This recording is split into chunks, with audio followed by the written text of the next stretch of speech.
It's another week in the For Your Reference household, and not just many OT. This is the first time we've done 2 Ref Maxes in the same week. Yeah. What a time, what a time. It's going to get muy caliente, friends and lovers. Grab a beverage, grab a snack. Thank you to the PR and filmmakers for the screenings and the screeners today. Let's get on with the show.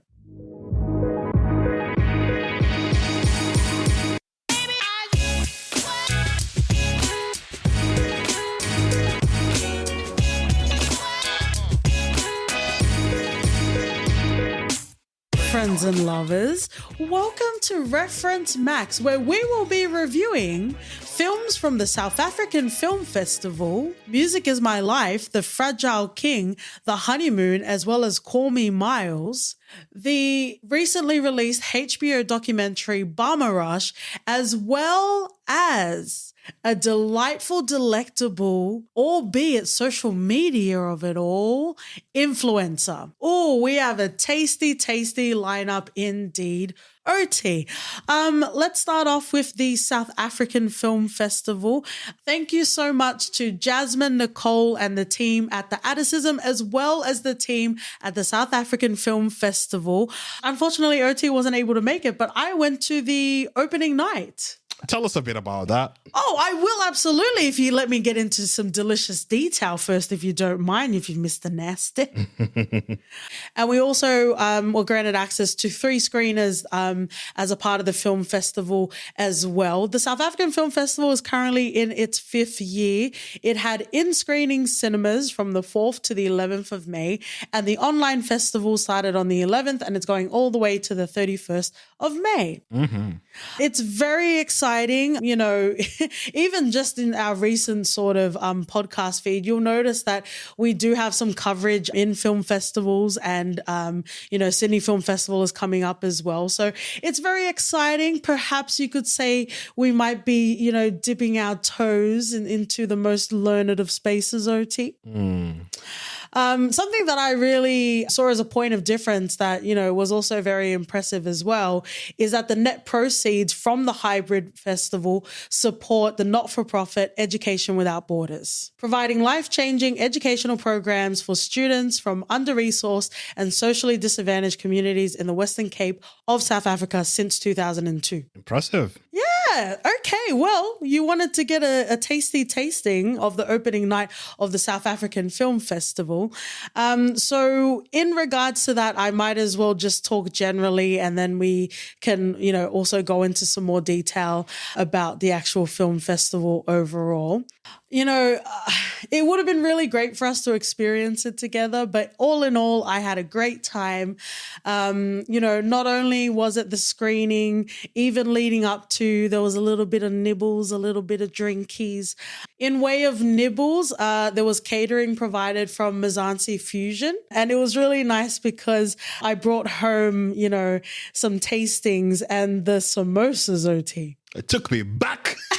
I think it brought you back to health. It did. It was so interesting because even just taking that one bite. I could tell the hands that made them. Oh, absolutely.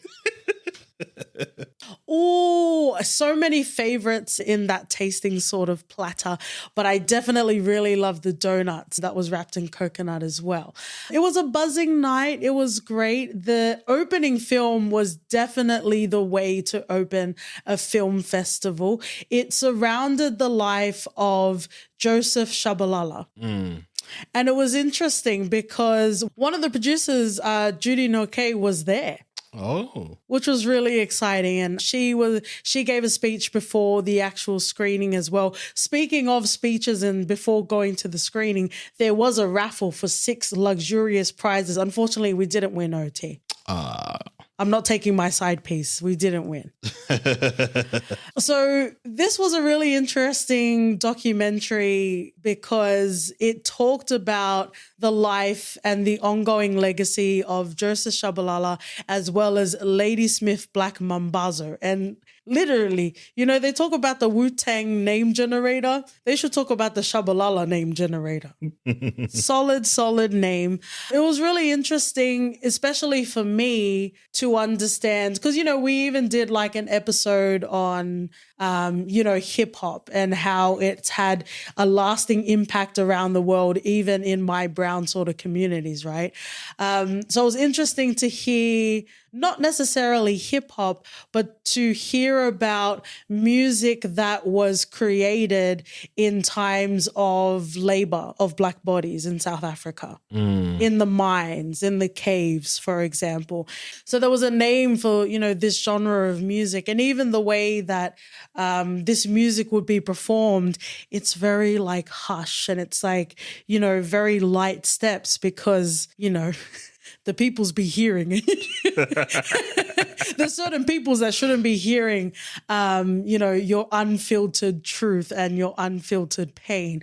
And, in the documentary, it talked about how Joseph brought his own style to it, Isthulu, which is a Zulu word for calm. So, finding that sort of balance between traditional paying homage as well as, modernizing it and making it make sense in a contemporary sort of lens.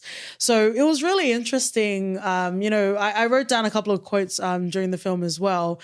One of the quotes that Joseph had was, "When we talk about music, we talk about our life." Oh, powerful. The best art, the best music absolutely speaks from experience. They were talking about how, especially in a country like South Africa, the music that was available at the time, it didn't fully explicitly say what the struggles were, who the struggles were against, but there was definitely, some coding and some hidden sort of messaging, especially in the 70s in South Africa. So it was really cool. Like, I think of the activist masquerading as an artist, Richard Bell, in the You Can Go Now film that we covered in January 26. And, we even spoke about how, yes, it was about the life and legacy of a man, but it also, by default, when you're speaking from a place of culture, when you're speaking of a place of community, of spirituality, it's not just you, right? And that's absolutely what Music is My Life is about. It's about Joseph, but it's about the come up. It's about everyone around him, because that's who makes him. Oh, 100%. I loved that the documentary was ready to go there, to go all the way there. Unfortunately, there is death knocking on the door of many. And I guess that's a play on the song Knocking on Heaven's Door with Dolly Parton, of all people.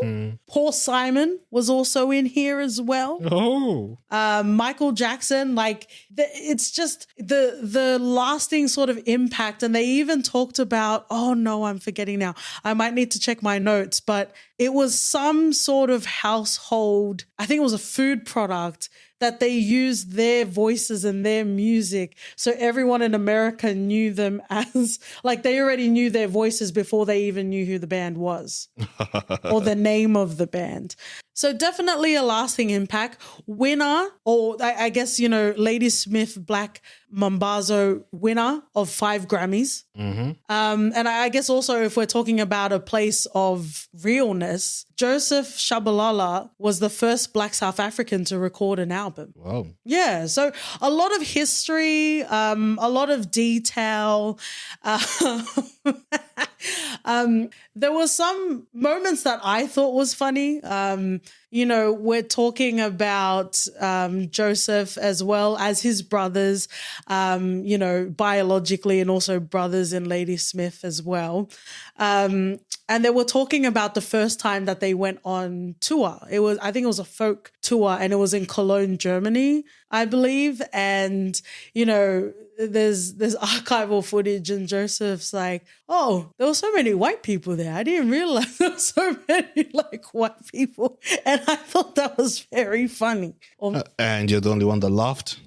Well, they might be laughing in their hearts, OT. Yeah, all in all, it was a great documentary. I guess the only thing that I would say that they kind of approached in the documentary, but they didn't necessarily address it, was, they even talked about Paul Simon potentially being past the peak of his career, and was he potentially using Joseph and Ladysmith as a way to boost his career? You know what I mean?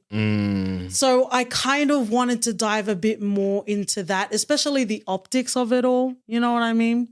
But for the most part, I had a good time. Nice. Sounded like you had fun. Yeah, absolutely. Well, let's go into one of the screenings that we watched together. We have Call Me Miles, which is a documentary following the life of a young trans boy named Miles. And it really zooms in and it really focuses on Miles' loved ones and, transition journey as well. The film is in English, but there's also some Afrikaans as well.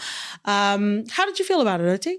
I thought initially it started off quite promising, and I thought that will build up into getting to the nitty-gritty of stuff. But it felt as if it sort of balanced on that line. It didn't really cross over for me. Yep, stay there. I'm with you right where we get to see Miles insinuate all this struggle, but we really didn't get to see how it played out. They'd have moments where they said how they struggled and the family wasn't accepting enough. But when we cut off to the family, they're like singing Kumbayas. And I'm like, okay, is this intentional? And I know there's a journey that everyone had to go through. Yeah. I wanted to experience some of that as well, to see what was the moment where it all clicked and they started supporting.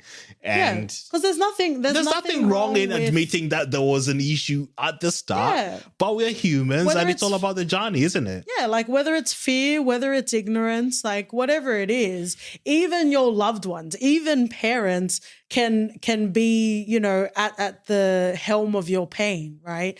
And I absolutely agree with you in regards to that. We're not going to spoil anything in regards to the documentary, but you're absolutely right, because we're sitting there in hindsight and, the mum in particular would talk about it all being all good, but it isn't. Yeah, and it's not that I wanted to just see the pain, because we know the pain. They brought up the pain, and it's weird to set it up like that and not really delve. Yeah. I feel like they didn't really delve as much as they could to sort of create that lasting effect that we would have, or as an audience in Africa watching this movie. Yeah. Because we've talked about LGBTQI movies in Kenya as well. We covered Rafiki not too long ago, and we saw the problems the director had to go through just to get it aired. Wanuri, yeah. Yeah. So I don't know.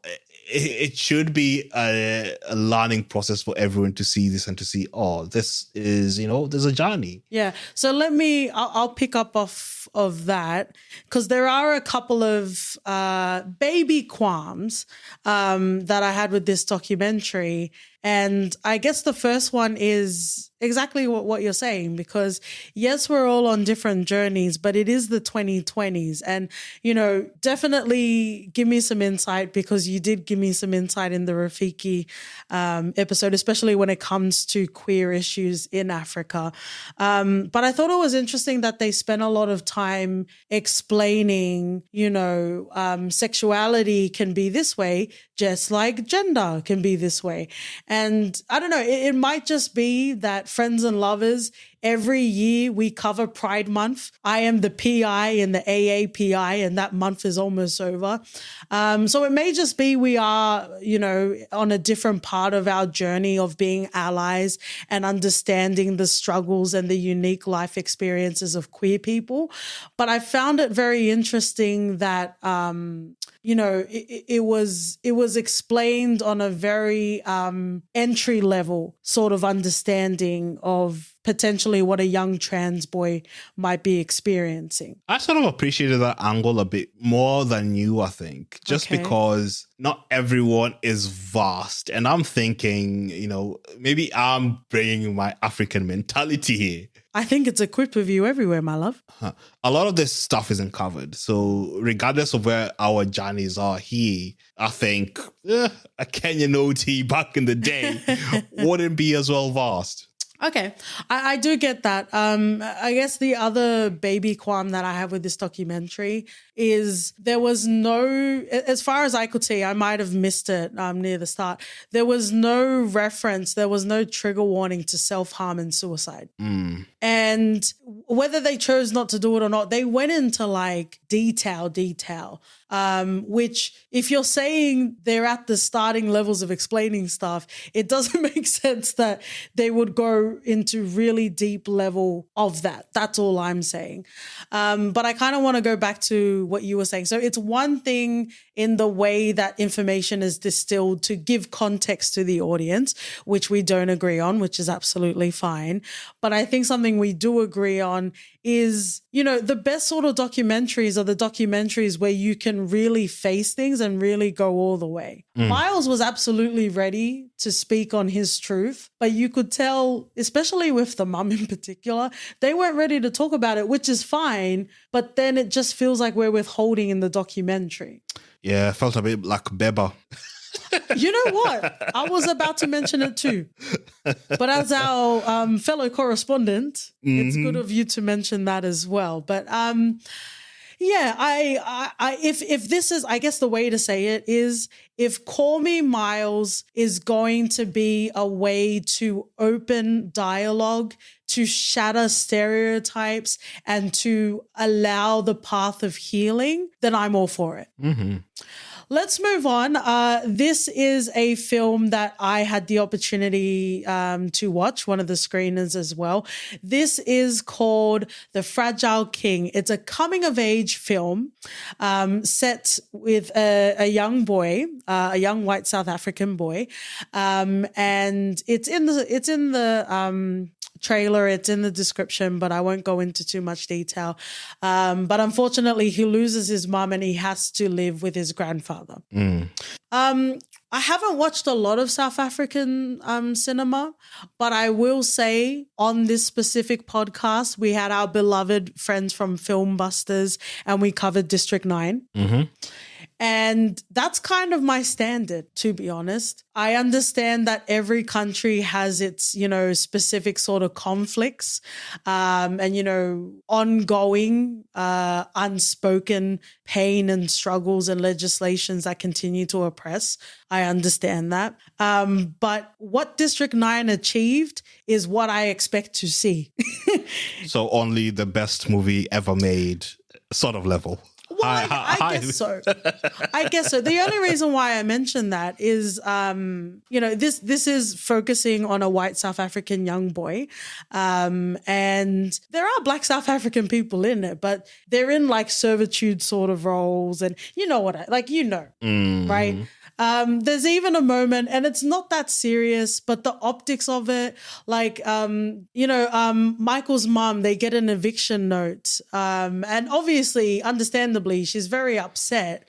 However, the optics aren't great because you just see her like beating up this black guard in the apartment building. And I'm like, if, you know what I mean? Like if that's the only sort of coverage we get, compared to a fucking prawn in District 9, the interesting thing, which was kind of in Call Me Miles, but definitely more so here, was it felt like this story could have been in any setting. Oh. If you were to watch Narcos, for example, well, I guess that's very politically driven, but even if you were to watch City of God, for example, there are very specific, even if they're just passing comments, there are very specific, sort of references or commentary to what's happening around them in the country, So it kind of felt like detached from South Africa because we know that's where it is.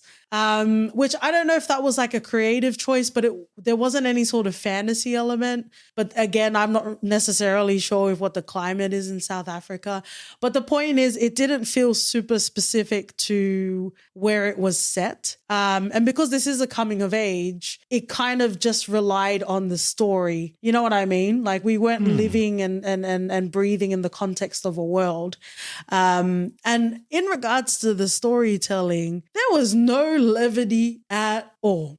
No hijinks at all. Like, I'm not talking about like Passion of the Christ level, but it was like, because you have this young boy, 15 years old, just lost his mother, right? And the grandfather's getting mad at him because he's not eating dinner, telling him to throw away the dinner and go to bed if you're not going to eat it.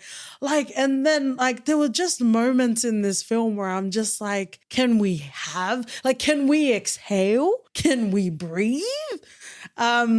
And even moments with his mom, it reminded me of the UK show that we covered on another reference, Max, called Rain Dogs, right? Where, no parent is perfect. And I think we all get to a point where we see our parents as human, whether that's a good or a bad thing.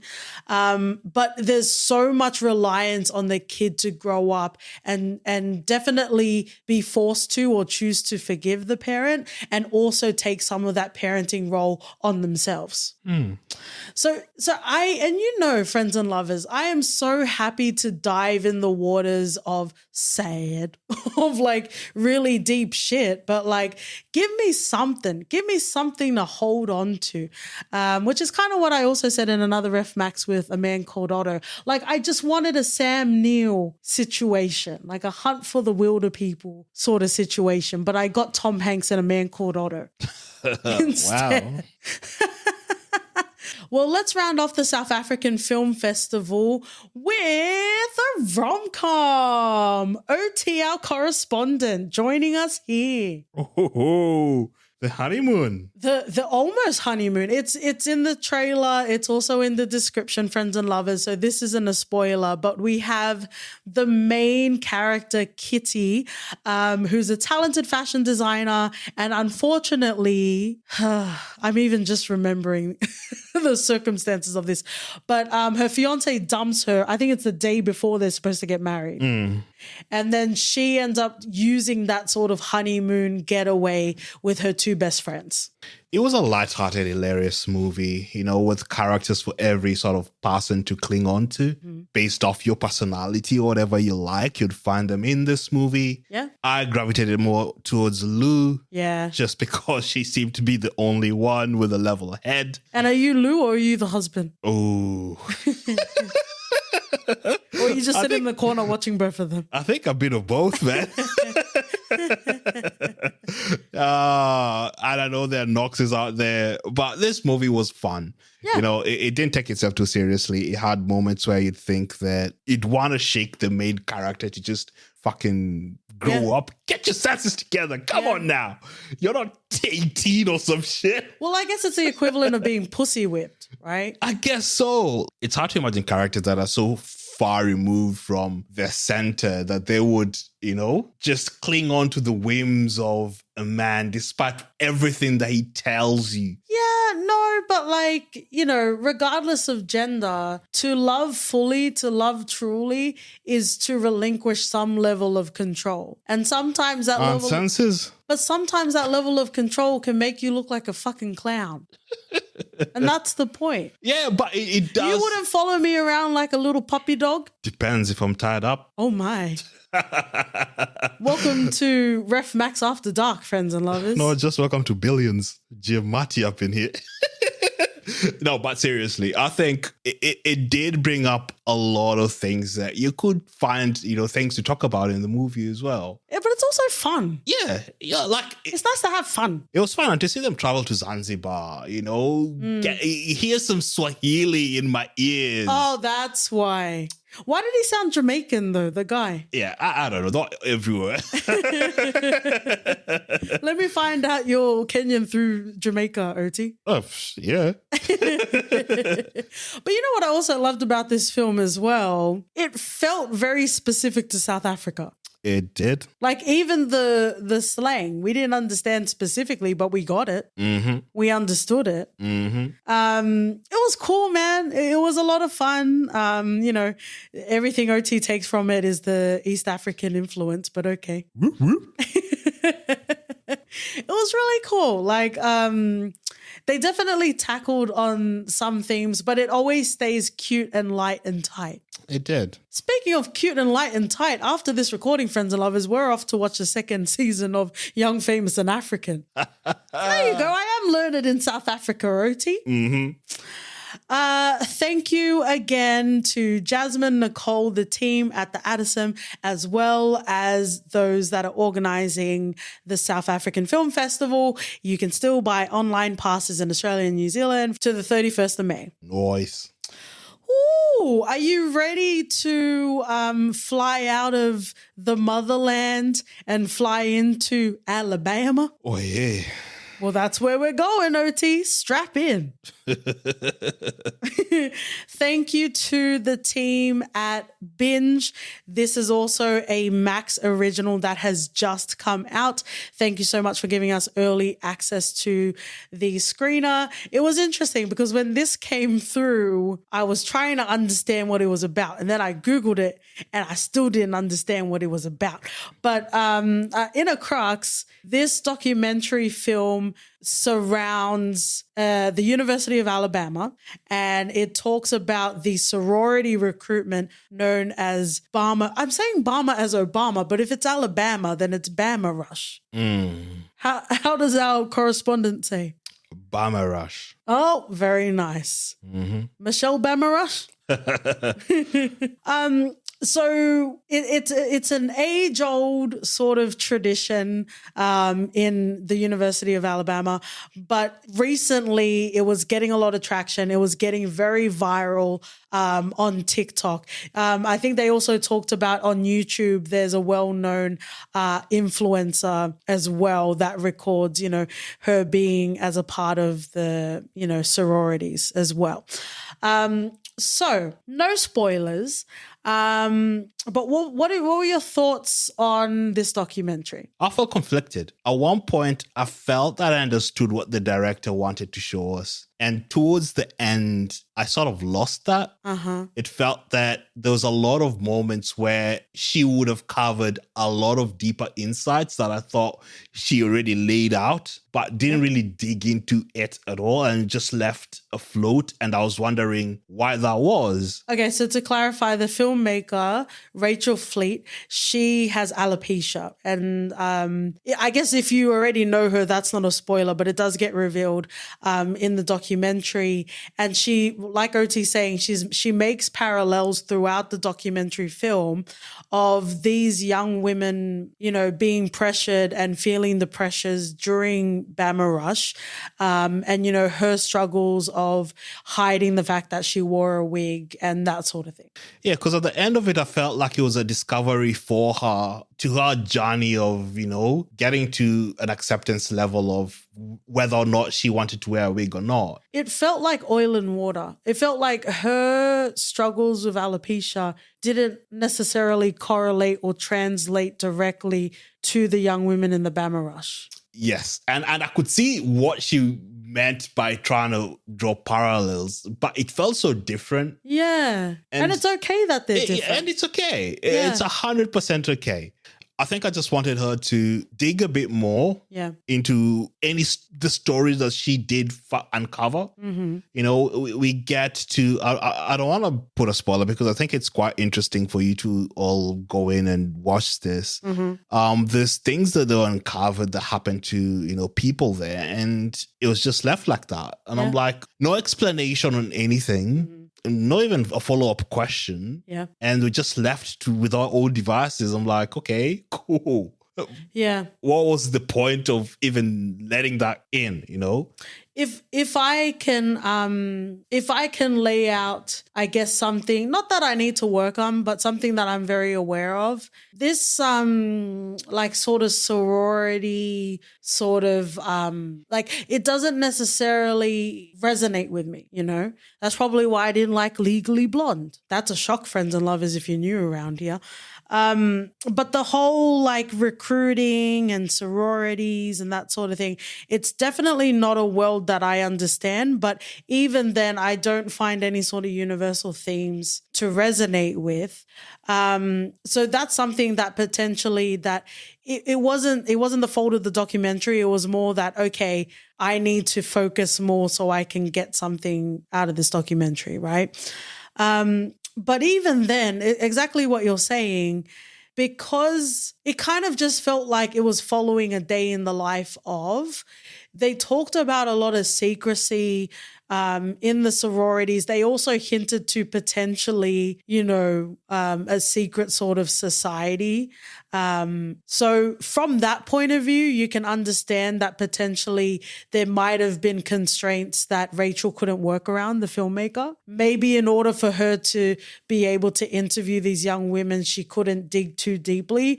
But, it's kind of like Call Me Miles as well. Like, what are we uncovering? What are we discovering? What are we learning? We understand that you can't go all the way there, but if you're not going all the way there, what are we doing? You could sort of get the inkling that to gain access, she had to do above the board stuff. Yeah. Not that trying to dig deeper is anything shallow, is anything shady or anything like that. No, you and I are John David Washington and we're Black Klansmening this shit.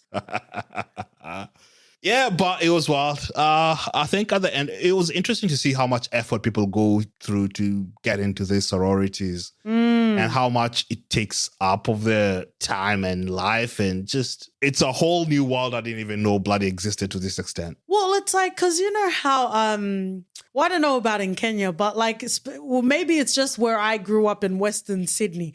We didn't have rules of like, your lawn needs to be at this level, your bins need to be put back in your garage at this particular point, right? So those always felt like very American movie things as opposed to real things.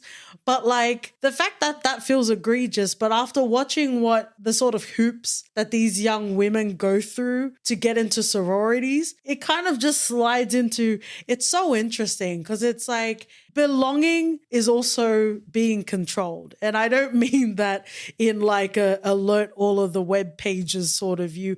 I just mean like if you want to belong to like a sorority, for example, there's rules that you need to follow. You know what I mean? And the level of the rules that they had, and they even addressed it in the documentary. Some of these were like hundreds of years old sort of rules that didn't even make sense, or they're definitely not applicable now. Mm-hmm. So yeah, I don't know. The following of that, I guess, was interesting in and of itself. However, the lack of challenging definitely made me question what the point of this documentary was. I won't go into detail, but there was some heavy sort of subject matter in regards to assault that was very casually handled in this documentary, which it made me uncomfortable because we're watching this. These young women, they feel comfortable to share, which is great, but it wasn't even noted, even in like a title screen,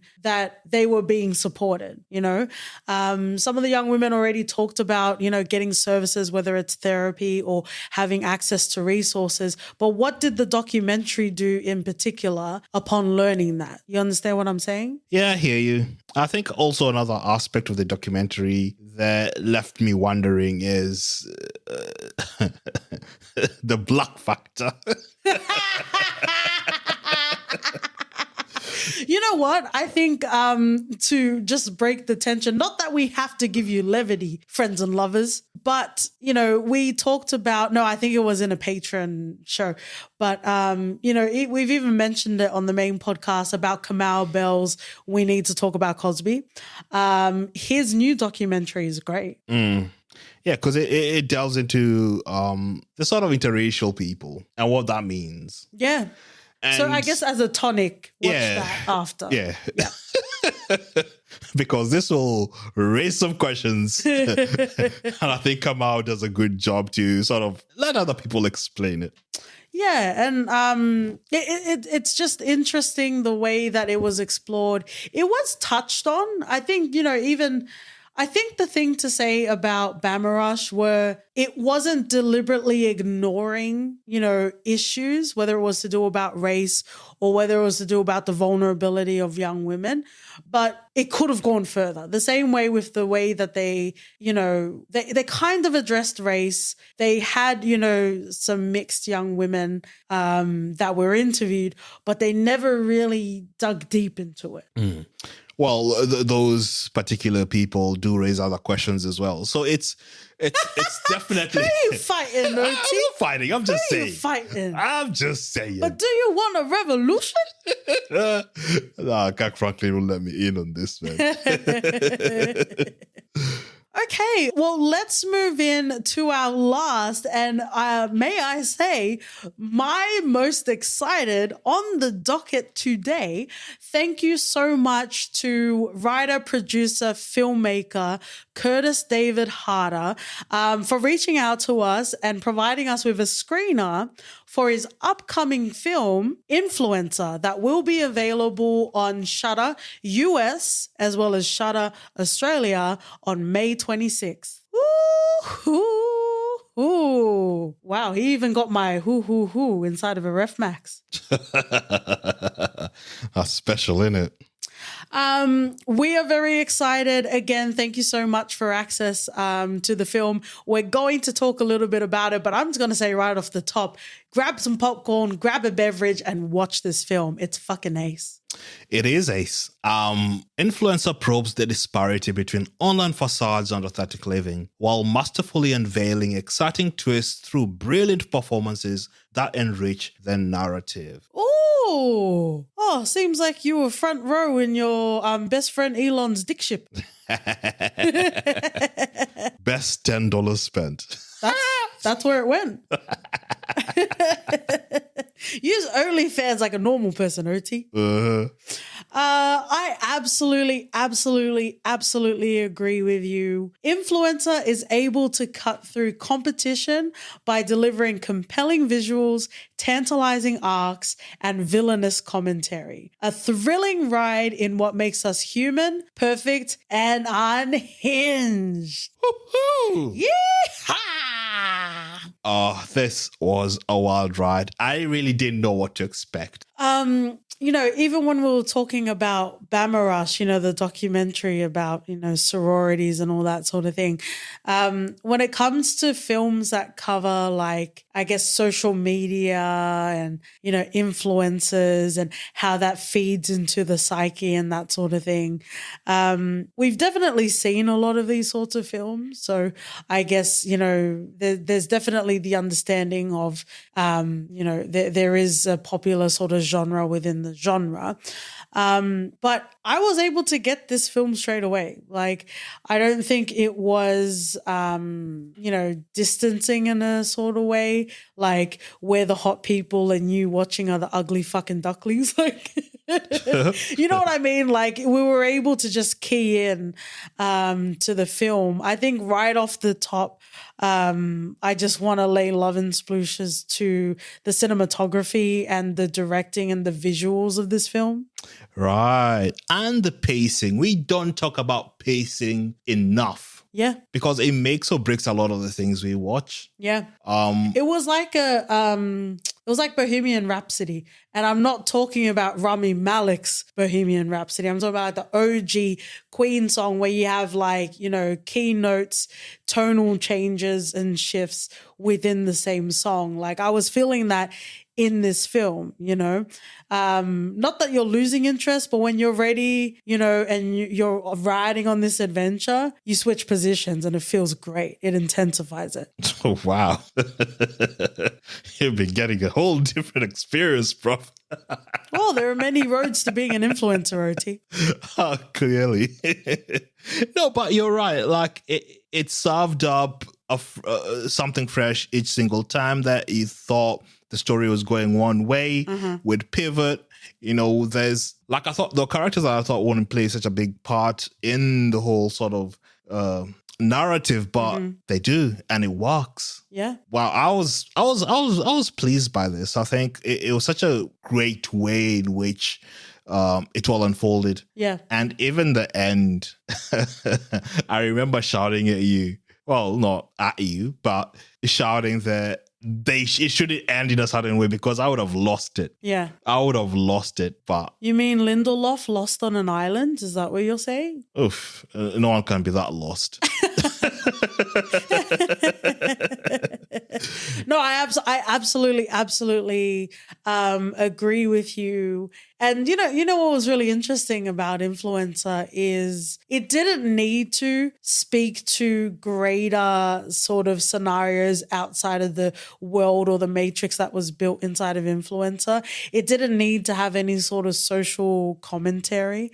But it did. And I was pleased by that. I was like, But it also didn't need to go into depth either. You know what I mean? So I love that it was able to be, fully immersed in balls to the wall shenanigans. But it was also cool because obviously we are talking about, how on some level there is an appeasing, there is a feeding the machine, so to say, or the audience, or your following. So I really liked the way that it explored it, but it wasn't overly serious or overly pretentious about it either. Yeah, definitely a great addition to the Shudder catalog.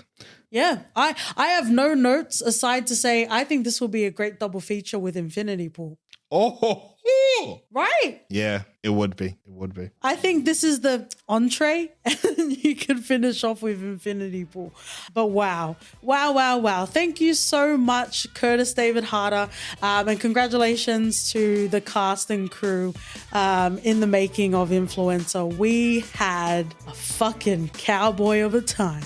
We sure did. Hot doggy. Mm-hmm. If you would like to see our hot doggies on Twitter and Instagram, we're at For Your FPod. Write us an email at hello@fypodcast.com. We'll also see you. Do you know what the next episode OT is? Fast text. You know it. It's all about the family. Bye. Yeah.